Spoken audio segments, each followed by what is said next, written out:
Good morning, everyone. So today I wanted to talk about how to get that extra income. So after speaking to a few people on what financial advice they are looking for, extra income, making more money has been the topic of conversation.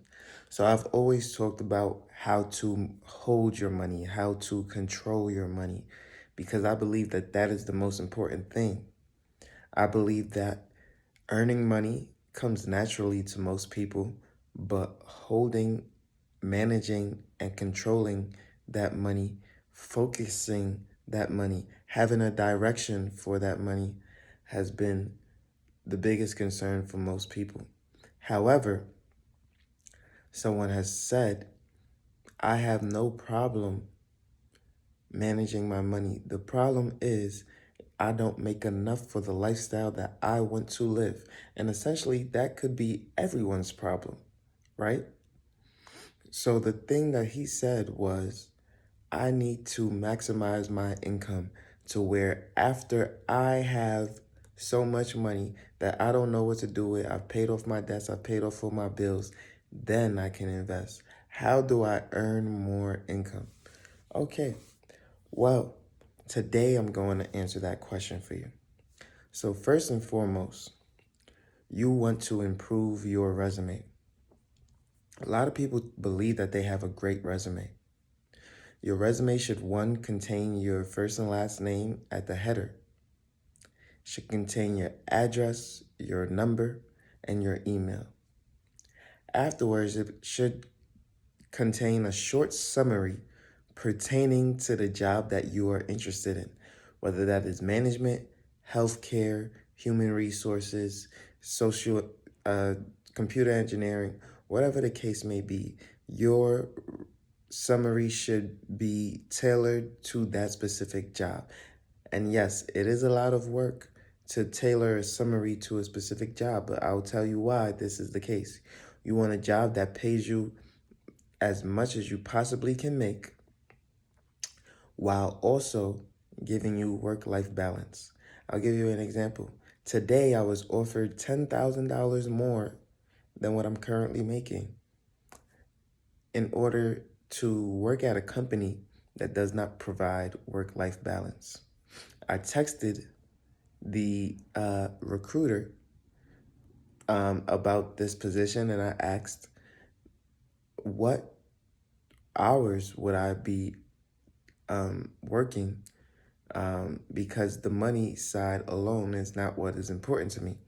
And that recruiter did not reach back out to me, right?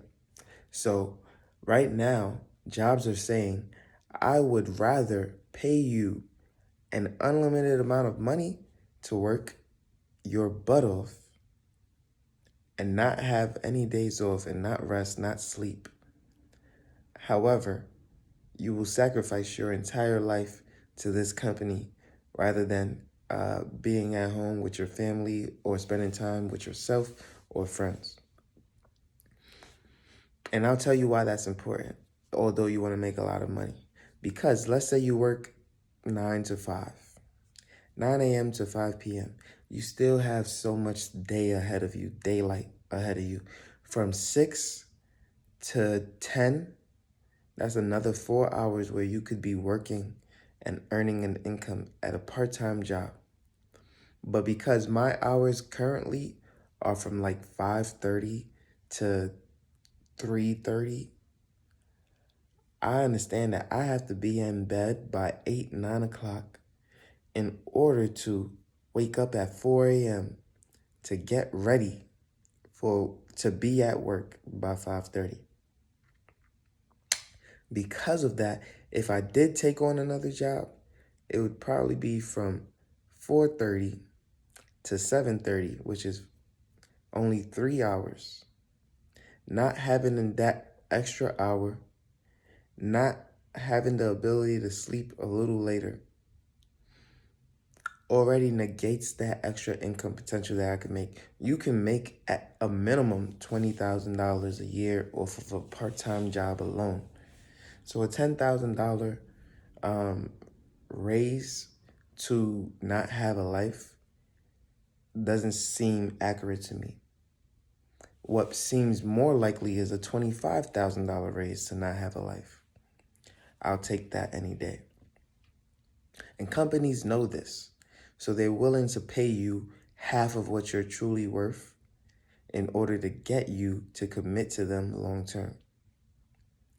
And a lot of these structures that these companies are offering now, whether it be sales, whether it be whatever, it's a lot of bonuses attached to it, a lot of compensation-based pay. And listen, I've been able to work at companies that have a compensation-based structure based on your productivity. And I'll be openly honest, at that time, I was making about $65,000 a year with a base salary of only $38,000. So, I mean, it can be very beneficial to work at these compensation-based companies. And what that also provided me was weekends off most of the time. And I'd be out of the office by 6 o'clock. And I wouldn't have to come in until 8. That gave me a lot of time to sleep and a lot of time to myself. Now, when you find a job that provides you work-life balance, maybe you have the weekends off, maybe you have an extra 5-6 hours in your day that you feel energized and you can keep going. Obviously, the restaurant industry is a place that you can work, but people are more concerned with working in maybe office spaces or jobs that don't require as much attention. You can probably look into the car sale industry and working part-time. You can look at the insurance industry and working part-time. You can look at starting a company, a business, maybe gardening or painting houses or cleaning homes on the weekends for $100, $200, $300 each. This will allow you to not DoorDash for 40, 50 bucks, putting mileage on your car, maintenance on your car, and having to pay for gas every 5 or so trips. Now, these opportunities come from you literally tailoring your resume to fit those needs. A lot of times I've seen resumes without roles attached to them. So you might say that you've worked at, I don't know, Bank of America. But what did you do there? Why is there no job description attached to your name? Now, what I tend to do is I would copy and paste the job description of the job that I've worked, and then I would shorten it down to the key important things that are tailored to that job. For example, if I'm a manager at, I don't know, let's say Wells Fargo. If I'm a manager at Wells Fargo, you know that I manage a team of people. I don't have to put that on my resume.